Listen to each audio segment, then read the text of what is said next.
Hello hi అందరికీ welcome to my channel. It's me Rajeshwari. ఈరోజైతే గులాబ్ జామ్ ఎలా ప్రిపేర్ చేసుకోవాలో చూద్దాం. నా ఛానల్ని ఫస్ట్ టైం చూసే వాళ్ళందరూ సబ్స్క్రైబ్ చేసుకోండి. వీడియో మొత్తం స్కిప్ చేయకుండా చూడండి.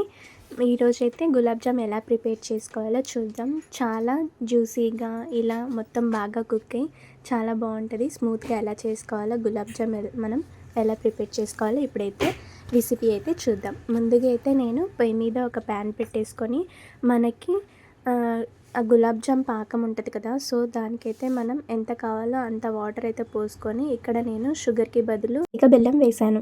మీరు దీన్ని ఏమంటారో నాకు తెలియదు, కమెంట్ చేయండి. ఇలా వేసుకొని షుగర్ ఉంటే షుగర్ వేసుకోండి మీరు.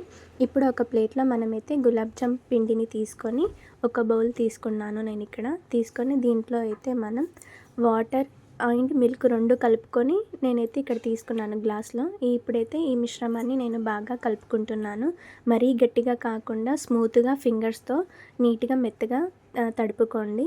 ఇలా మధ్యలో మనకి కావాలి అంటే వాటర్ కానీ మిల్క్ కానీ ఏవైనా యూజ్ చేయొచ్చు. ఒక తడి క్లాత్ తీసుకొని ఇలా పైన పెట్టేసి ఒక 10 నిమిషాలు పక్కన పెట్టేసుకోవాలి. ఇక్కడ మనకైతే పాకం రెడీ అవుతుంది కదా, సో నేనైతే ఇక్కడ యాలకుల పొడి తీసుకొని వేసుకుంటున్నాను, లేదా యాలకులు దంచుకొని కూడా వేసుకోవచ్చు.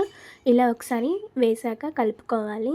మనము పాకం వచ్చిందో లేదో మధ్యలో ఒకసారి ఇలా ఫింగర్స్తో ఇలా జిగటగా వచ్చినప్పుడు పాకం రెడీ అయినట్టు, ఇంకా అవ్వలేదు. సో అది మరిగే వరకు మనమైతే ఇక్కడ 10 నిమిషాలు ఇక్కడ పిండిని మనం పక్కన పెట్టాం కదా, సో ఇది మంచిగా మనకి మెత్తగా అయిపోయిన తర్వాత ఇప్పుడు పిండిని కొద్దిగా తీసుకొని దాన్ని రౌండ్గా మనమైతే చిన్నగా కానీ పెద్ద సైజులో కానీ మీకు నచ్చిన సైజులో రౌండ్గా బాల్స్లా చేసుకోవాలి. ఇలా రౌండ్గా చేసుకొని మనమైతే పక్కన పెట్టుకోవాలి. మీలో ఎంతమందికి గులాబ్ జామ్ ఇష్టమైతే లైక్ చేయండి, కామెంట్ చేయండి.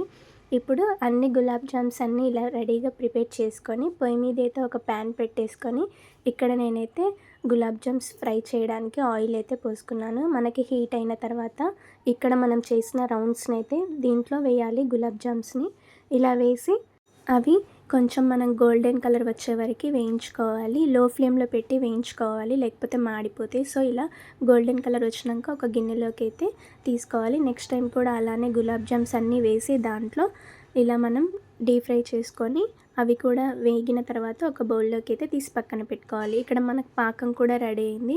సో మనం ఇప్పుడు ఈ రెండు కొద్దిగా చల్లారనివ్వాలి. అప్పుడు మనం పొయ్యి మీద ఒక ప్యాన్ పెట్టుకొని కొద్దిగా నెయ్యి వేసుకొని మన డ్రై ఫ్రూట్స్ బాదం జీడిపప్పు వేసుకుంటున్నాను నేను ఇక్కడ.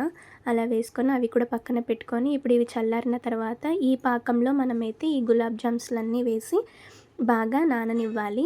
ఇందాక మనం వేయించుకున్న జీడిపప్పు బాదం ఉంది కదా, సో ఆ డ్రై ఫ్రూట్స్ కూడా దీంట్లో వేసుకొని మనమైతే వీటిని ఒకసారి బాగా ఇలా కలిపి మిక్స్ చేసి పక్కన పెట్టేసుకోవాలి.